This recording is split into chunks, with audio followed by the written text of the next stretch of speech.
नमस्कार दोस्तों, आज का वीडियो शुरू करने से पहले मैं आपसे दो बातें कहना चाहूँगा। पहली बात ये कि आज का जो विषय है वो बहुत ही महत्वपूर्ण विषय है, इसलिए ये वीडियो थोड़ी लंबी हो सकती है। अगर आप अंत तक बने रहेंगे तो बहुत सारी महत्वपूर्ण चीज़ों पर मैं आपके साथ चर्चा कर सकता हूँ। और इस वीडियो से संबंधित अगर आपके कोई सुझाव हो, आपके कोई विचार हो तो अपने कमेंट ज़रूर करिएगा, क्योंकि मैं आपसे भी सीखना चाहता हूँ। मैं ऐसा नहीं है कि अपने बहुत सारी ज्ञान की बातें आपको बताना चाहता हूँ, मैं आपसे सलाह करना चाहता हूँ और मैं आपसे भी सीखना चाहता हूँ। तो इस विषय के ऊपर अगर आपके पास कुछ विचार हो तो आप कमेंट में ज़रूर लिखें। और दूसरी बात ये कि मैंने इसके पहले भी आपसे प्रार्थना की थी कि अगर आपको मेरा चैनल अच्छा लगता हो तो आप मेरे चैनल को सब्सक्राइब करिए, जिससे कि मुझे एक नई एनर्जी मिलती है, एक नई ऊर्जा मिलती है। अगर आप मेरे चैनल को सब्सक्राइब करेंगे तो मुझे बहुत अच्छा लगेगा और मैं नई नई बातें सोचता हूँ, नई वीडियोस बनाता हूँ। ये सारी एनर्जीज आपके सब्सक्राइब करने पर मेरे अंदर ज़्यादा बढ़ती है। तो कोशिश करिए कि आप मेरे चैनल को सब्सक्राइब करें। चलिए आज का वीडियो स्टार्ट करते हैं। आज के वीडियो के लिए मैंने जो टाइटल लिया हुआ है, बूढ़े माँ बाप को वृद्धाश्रम में छोड़ दिया। क्या बूढ़े माँ बाप को वृद्धाश्रम में छोड़ देना चाहिए? क्या वृद्धाश्रम बूढ़े माँ बाप को छोड़ने के लिए बना है? ये बहुत सारे सवाल मेरे मन में उठते हैं और इसीलिए मैंने इस विषय पर आपसे चर्चा करने की सोची। वृद्धाश्रम बूढ़े लोगों के लिए ही बने हुए हैं, वृद्ध लोगों के लिए ही बने हुए हैं। लेकिन क्या जितने भी वृद्ध हैं, जितने भी बूढ़े लोग हैं, क्या उन सबको वृद्धाश्रम में चले जाना चाहिए? ये एक बहुत बड़ा सवाल है। सवाल ये आता है कि आखिर बहुत सारे लोग वृद्धाश्रम में क्यों चले जाते हैं, जबकि उनका पूरा परिवार होता है और पूरे परिवार के होने के बावजूद भी कुछ लोग वृद्धाश्रम स्वयं चले जाते हैं और कुछ लोगों के पुत्र, उनके बेटे अपने माता पिता को वृद्धाश्रम में छोड़ आते हैं। तो यहाँ पर सवाल ये उठता है कि वृद्धाश्रम क्या एक वो जगह है जहाँ पर माता पिता को बूढ़े हो जाने पर छोड़ देना चाहिए? कुछ बुजुर्गों की मजबूरी होती है वृद्धाश्रम, जिनके पुत्र नहीं होते, पुत्री नहीं होते, कोई बच्चे नहीं होते, कोई लोग उनके साथ नहीं होते हैं, तो वो अधिक आयु होने पर वृद्धाश्रम चले जाते हैं। वहाँ पर समझा जा सकता है इस बात को। लेकिन वो लोग, वो बूढ़े माँ बाप जिनका भरा पूरा परिवार है, पुत्र है, पुत्री है, पोता पोती है, बहू है, उसके बावजूद उनको इन आश्रम में जाना पड़े, तो ये एक बड़ा आश्चर्य का विषय है। इसी बात पर मैं आपसे चर्चा करना चाहता हूं कि आखिर क्या वजह है कि पूरा परिवार होते हुए भी बहुत सारे बुजुर्गों को वृद्धाश्रम में जाने के लिए मजबूर होना पड़ता है और कई बार उनके पुत्र ही उनको वृद्धाश्रम में छोड़ करके आते हैं। तो इस विषय पर मैं आपसे बात करना चाहता हूं। देखिए, किसी भी परिवार का जो पुत्र होगा, वो पुत्र जो है, एक साइकिल का पहिया देखा है आपने, बीच में आपने एक हब लगा हुआ देखा है। हब यानी उस पहिए की नाभि जो कि बीचों बीच में होती है। परिवार का जो पुत्र होता है, उसका जो भूमिका होती है, उसका जो रोल होता है, वो उसी हब की तरह होती है, उसी नाभि की तरह होती है, जिसके चारों तरफ पूरा परिवार चलता है। और उस पुत्र का ये दायित्व होता है कि उस पूरे परिवार को एक बैलेंस बना करके लेके चले।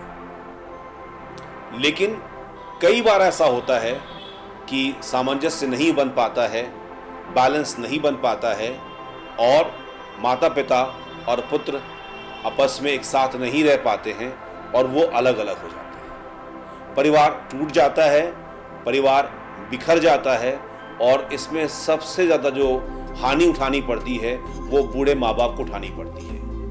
क्योंकि वो एक अकेलापन महसूस करते हैं, वो परिवार से बिछड़ जाते हैं, वो बहुत अकेले और असहाय हो जाते हैं। इस वजह से मैं चाहता था कि मैं आपको इस चीज से अवगत कराऊं, उन बिंदुओं से अवगत कराऊं जहां पर परिवार टूटता है या जिन विषयों के ऊपर, जिन बिंदुओं के ऊपर माता पिता और पुत्र के बीच में सामंजस्य नहीं बन पाता है।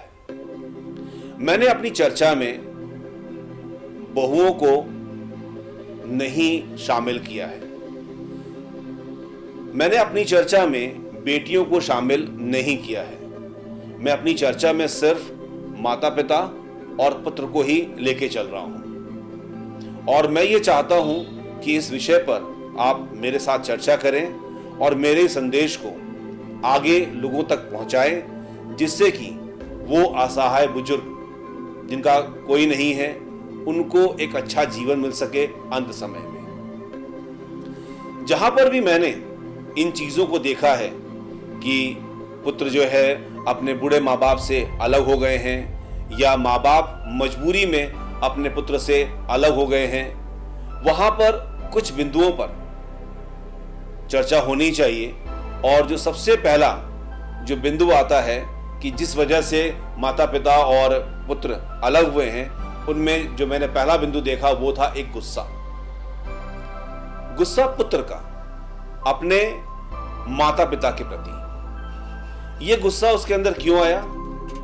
हो सकता है कि बचपन में उसके माता पिता ने कुछ ऐसे कड़े अनुशासन किए हों, बहुत कड़ाई के साथ रखा हो, थोड़ा सा दुर्व्यवहार किया हो, तो कई बार पुत्रों के अंदर इस तरीके का गुस्सा आ जाता है और उनके मन में यह ख्याल आता है कि जब वो बड़ा होगा, जब वो सक्षम होगा, तो इन चीजों का बदला वो अपने माता पिता से लेगा। तो जहां पर हम एक परिवार को अच्छा बनाने की कोशिश करने जा रहे हैं, अच्छा बनाने के बारे में सोचते हैं, एक अच्छा सामंजस्य बनाने के बारे में सोचते हैं, वहां पर अगर बेटे का गुस्सा माता पिता के प्रति है तो कभी भी वो परिवार अच्छा नहीं बन पाएगा, कभी भी सामंजस्य नहीं बन पाएगा, कभी भी पुत्र अपने माता पिता के साथ नहीं रह पाएगा। तो अगर परिवार को अच्छा बनाना है तो पहला कार्य जो पुत्र को करना होगा वो होगा माता पिता के प्रति अगर उसके अंदर कोई भी गुस्सा है, कोई द्वेष है, तो उस गुस्सा और द्वेष को उसे दूर करना होगा। जब तक आप इसे दूर नहीं करेंगे तब तक ये सामंजस्य नहीं बनेगा, आपका परिवार बन नहीं पाएगा।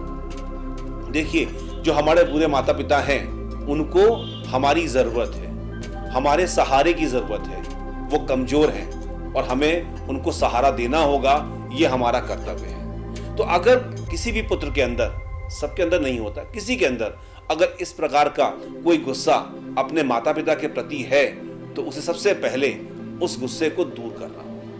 अगर वो उस गुस्से को दूर करेगा, निश्चित रूप से माता पिता और पुत्र के बीच में एक सामंजस्य बनेगा और वो परिवार अच्छा बन सकेगा। दूसरा बिंदु जो मैंने पाया कि जहां पर माता पिता और पुत्र में नहीं बनती, आपस में माता पिता और पुत्र अलग हो जाते हैं, उसका एक कारण मैंने देखा, वो है माता पिता के लिए एक अलग स्थान का होना घर के अंदर।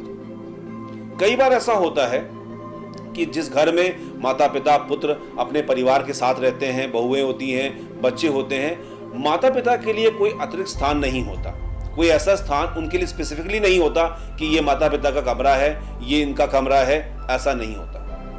उनको जहां जगह मिले वो रह जाएं, ऐसा नहीं हो सकता। आपको अपने माता पिता के लिए एक अच्छा कमरा, एक सुंदर कमरा, एक सुंदर स्थान, यथासंभव जैसा आपकी सामर्थ्य हो उस सामर्थ्य के मुताबिक आपको वो चीज बनानी पड़ेगी। अगर आप चाहते हैं कि आपके माता पिता अपना अंत समय अच्छे से बिताएं, अपना जीवन अच्छे से बिताएं, उनको आप सहारा दें, तो उनके लिए भी आपके घर में एक अच्छी जगह होनी चाहिए, एक सुंदर स्थान होना चाहिए जिसको वो अपना कह सके, अपना कमरा कह सके, अपनी जगह कह सके।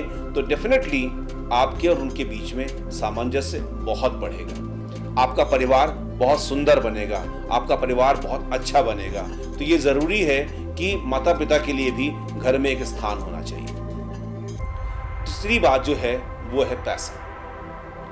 सवाल ये आता है कि पुत्र को जब माता पिता बूढ़े हो जाते हैं उनको कितना पैसा देना चाहिए। देखिए, माता पिता को खाने पीने के अलावा कुछ पैसों की भी ज़रूरत होती है।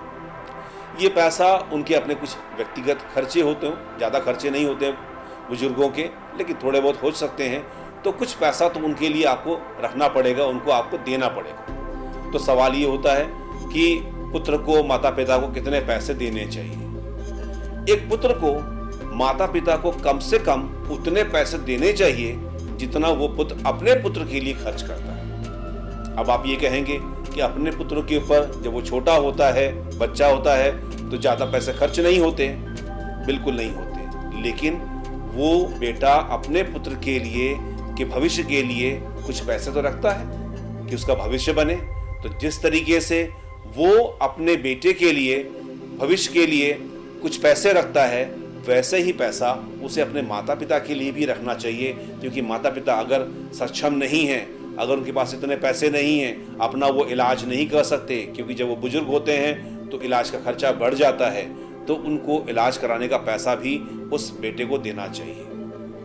अगर बेटा अपने माता पिता को, जो कि सक्षम नहीं है, इलाज कराने का पैसा नहीं देंगे, तो कैसे माता पिता का इलाज होगा, कैसे उनका स्वास्थ्य ठीक होगा। तो इस बिंदु पर आकर भी कई बार देखा गया है कि बेटे ने जो है माता पिता का इलाज नहीं कराया, उन्हें पर्याप्त पैसे नहीं दिए, जिसकी वजह से उनके बीच में सामंजस्य नहीं बना और माता पिता जो है पुत्र से अलग हो गए और वृद्धाश्रम में चले गए।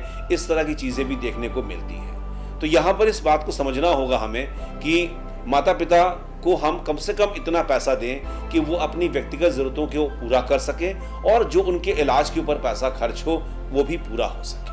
तो इस बात का भी हमें ध्यान रखना होगा। चौथी बात, ये बात तो बहुत महत्वपूर्ण है।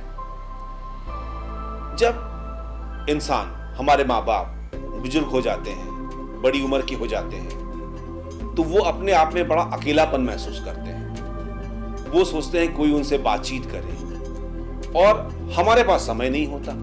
हम सब लोग बहुत व्यस्त होते हैं, बहुएं अपने काम में व्यस्त होती हैं, बेटा अपने काम में व्यस्त होता है, पोता पोती अपने काम में व्यस्त होते हैं, और उनके पास कोई बैठता नहीं है। ये कार्य आपको करना होगा। अपने माता पिता को आपको थोड़ा समय देना होगा, उनके साथ बातें करनी होंगी, उनसे उनकी जो पुरानी अनुभव हैं, एक्सपीरियंसेस हैं, उन स्टोरीज को शेयर कराना होगा कि आप बताइए, शर्मा जी के बारे में बताइए, वो शुक्ला जी के बारे में बताइए, वो ठाकुर साहब के बारे में बताइए, वो कैसा हुआ था, उनका बेटे की शादी कैसे हुई, उनका बेटा क्या कर रहा है।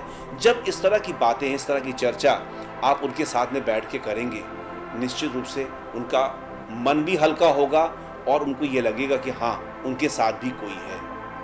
और कोशिश करिए, अगर आप कर सके, आप कम से कम रात का खाना, एक टाइम का खाना अगर अपने माता पिता के साथ बैठ के खाएंगे तो डेफिनेटली उनको बहुत खुशी मिलेगी। और उनको आपकी ज़रूरत है, बिना आपके वो पूरे नहीं हैं, उनको आपकी ज़रूरत है। तो इस बात को भी आप ध्यान में रखिए कि उनके साथ बैठिए, उनके साथ बातचीत करिए। आप जितनी बातचीत करेंगे आप उनसे सीखेंगे भी, उनके अनुभवों से आप बहुत कुछ सीखेंगे, उनसे आपको सीखने को मिलेगा। तो अगर आप उनके साथ बैठते हैं तो आप सीखेंगे भी और वो भी अपने मन को हल्का समझेंगे, अपने मन को हल्का करेंगे। तो इस चीज़ को भी आप कर सकते हैं। अगली चीज़ जो एक बात देखी गई है अक्सर, जिससे कि माता पिता और पुत्र के बीच में एक सामंजस्य नहीं बन पाता है, और वो है, कई बार लोग कहते हैं कि मेरे पेरेंट्स बहुत इरिटेटिंग हैं, बहुत इरिटेट करते हैं, बहुत लड़ाई करते हैं, बहुत बातें सुनाते हैं। देखिए, जब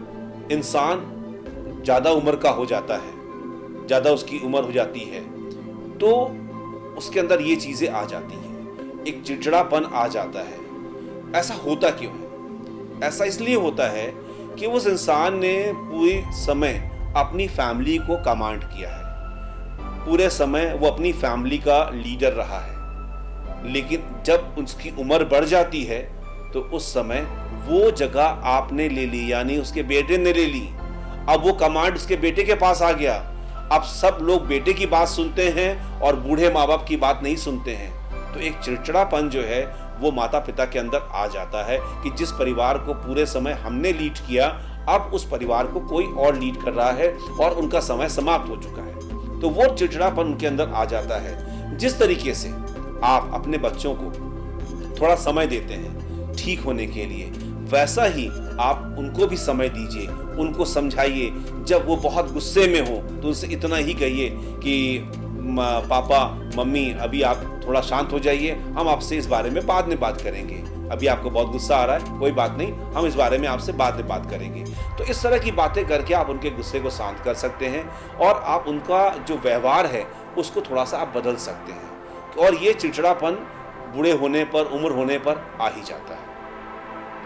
तो इस तरह की चीज़ें जब आप अपने माता पिता के साथ करते हैं, इस तरह का व्यवहार जब अपने माता पिता के साथ आप करेंगे, निश्चित रूप से आप देखेंगे कि उनके व्यवहार में अंतर आएगा, वो परिवर्तन आएगा और आपका जो परिवार है वो बहुत अच्छा बनेगा। और उनको आपकी बहुत ज़रूरत है, बिना आपके वो अधूरे हैं। तो कृपया करके आप ऐसा चीज़ों को बनाइए कि परिवार बिखरे नहीं, परिवार बन जाए, परिवार बंध जाए। और ये बहुत जरूरी है। वृद्धाश्रम हमारे समाज की जरूरत है, वृद्धाश्रम की जरूरतें हैं, लेकिन उनके लिए सिर्फ जिनके पास पुत्र नहीं है, पुत्रियां नहीं हैं, जिनके पास कोई सहारा नहीं है, अंत समय में उनकी सेवा करने वाला कोई नहीं है, वो लोग वृद्धाश्रम जा सकते हैं। लेकिन जिनके पास पूरा परिवार है, तो क्या उनके लिए वृद्धाश्रम जाना सही है?